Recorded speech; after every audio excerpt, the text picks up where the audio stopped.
امت کے حق میں رسول اللہ صلی اللہ علیہ وسلم کی 3 دعائیں۔ حضرت سعد رضی اللہ تعالیٰ عنہ فرماتے ہیں کہ رسول اللہ صلی اللہ علیہ وسلم قبیلہ بنی معاویہ کی مسجد کے قریب سے گزرے تو اندر تشریف لے گئے اور 2 رکعت نماز پڑھی۔ ہم نے بھی آپ صلی اللہ علیہ وسلم کے ساتھ نماز پڑھی۔ پھر آپ صلی اللہ علیہ وسلم نے اپنے پروردگار سے طویل دعا مانگی اور نماز اور دعا سے فارغ ہو کر ہماری طرف متوجہ ہوئے اور فرمایا، میں نے اپنے پروردگار سے 3 چیزیں مانگی، ان میں سے 2 چیزیں تو مجھے عطا فرما دی گئی اور 1 چیز سے مجھے منع کر دیا گیا۔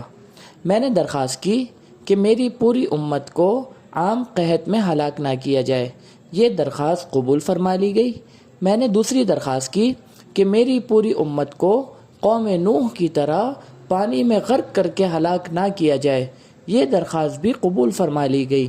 میں نے تیسری درخواست یہ کی، میری امت کے لوگ ایک دوسرے کے خلاف محاذ آرائی نہ کریں، لیکن میری یہ درخواست قبول نہیں ہوئی۔